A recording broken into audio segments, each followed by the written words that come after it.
My dear students, now we'll see about different tissue system of plants. In the year 1875, Sachs classified three tissue system. Number one, dermal tissue system. Number two, ground tissue system. And number three, vascular tissue system. First, you will see about dermal tissue system. Dermal tissue system is a protective tissue system. Dermal tissue system is otherwise called epidermal tissue system. Dermal tissue system consists of mainly three parts. One is epidermis, second one is stomata, third one is epidermal outgrowth. First you will see about epidermis. Epidermis is the outermost layer of the root, stem and leaves. It is the uniceriate layer. Outermost layer consists of single layered cells. It is made up of parenchyma which are compactly arranged. The epidermis, in the epidermis, here and there, minute openings, minute pores present, they are called stomata. On the outer wall of the epidermis, there is a thin cuticle present. Cuticle is a thin layer formed outer to the epidermis due to the deposition of cutin. Cutin is a waxy substance formed, deposited on the outer wall of the epidermis and form cuticle. Cuticle will check the overtranspiration, body's transpiration. When the excess amount of water is evaporated through the aerial pores of the plant, that process is called transpiration. In the epidermis, there are epidermal outgrowth. Epidermal outgrowths are called trichomes and root hairs. There are two epidermal outgrowths seen on the epidermis. Number one, trichomes, and number two, epidermal root hairs. Epidermal trichomes, epidermal root hairs, they are collectively called epidermal outgrowth. What are the functions of the epidermis? Epidermis is acting as a skin for the plants to protect the internal parts of the plant. Epidermis protects the inner tissue. Stomata of the epidermis that will be useful for transpiration. Root hairs of the epidermis absorb water and minerals. That is about a short nose on epidermis. Come to ground tissue. All the tissues except epidermis and vascular tissue. Next we are going to study the vascular tissue, collectively called ground tissue. Except epidermis and vascular tissue, the remaining tissues are collectively called the ground tissue. The ground tissue includes cortex, endodermis, pericycle and pith. There are four parts included in the ground tissue. Number one, cortex. Number two, endodermis. Number three, pericycle. Number four, pith. Next, third layer we will see vascular tissue system.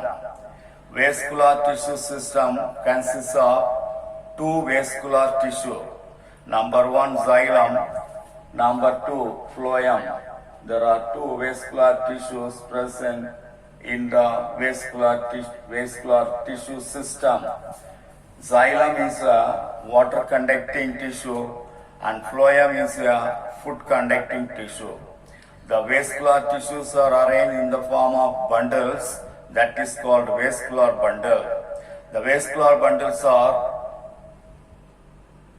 maybe radial vascular bundle or conjoined vascular bundle and concentric vascular bundle. The vascular bundle is of three types: Number 1, radially arranged vascular bundle. Number 2, conjoined vascular bundle. And number 3, concentric vascular bundle. What is radially arranged vascular bundle? In the case of root, in the monocot root and dicot root, xylem and phloem are arranged in different radii and alternate with each other. That condition is called radially arranged vascular bundle or radial vascular bundle. Conjoined vascular bundle. Second type of vascular bundle is called conjoined vascular bundle. When the xylem and phloem are present in the same radius, that is called conjoined vascular bundle. In the case of radial vascular bundle, xylem and phloem are in different radii, but here xylem and phloem are in the same radius, and that is the conjoined vascular bundle. Conjoined vascular bundle will be classified into collateral and bicollateral vascular bundle. Conjoined collateral vascular bundle means the xylem towards the center and phloem towards the periphery. One and the same vascular bundle, xylem and phloem are seen in such a way, xylem is inner side, phloem is outer side. That is collateral type of vascular bundle. When the xylem and phloem are in the same radius, if you cut, you can cut both the xylem and phloem. That is the arrangement, same radial arrangement. Radial, same radius, they are arranged the same radius. That is the conjoined.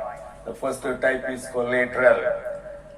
In the conjoined type, xylem and phloem are arranged in such a way, xylem inner to the vascular bundle, phloem outer to the vascular bundle, that is periphery.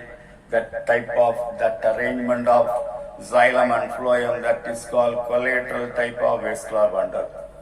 Come to the types of collateral type of vascular bundle. Collateral type of vascular bundle is of two types, open type and closed type.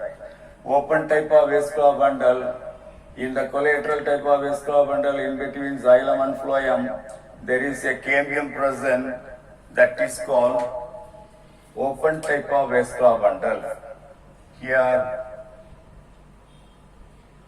phloem, xylem, in between xylem and phloem, cambium present. When cambium present in between xylem and phloem, such a type of vascular bundle is called open type of vascular bundle. In the closed type of vascular bundle, in between xylem and phloem, no cambium present. Phloem, xylem, no cambium. Such a type of vascular bundle is called closed type of vascular bundle. Open type of vascular bundle can be seen in the dicot stem, but closed type of vascular bundle can be seen in monocot stem. That is, come to the bicollateral type of vascular bundle. Conjoined consists of collateral and bicollateral type of vascular bundle. Come to bicollateral type of vascular bundle, when the phloem present both outer and inner side of the xylem. Centrally xylem is there, outer to the xylem there is an outer phloem, inner to the xylem there is an inner phloem. So two phloem stand that will be present outer to the xylem and inner to the xylem. That type of vascular bundle is called bicollateral vascular bundle. Bicollateral type of vascular bundle can be seen in the case of cucurbits. In all cucurbita plants,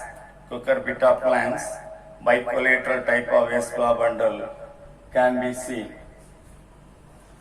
Example, cucurbits.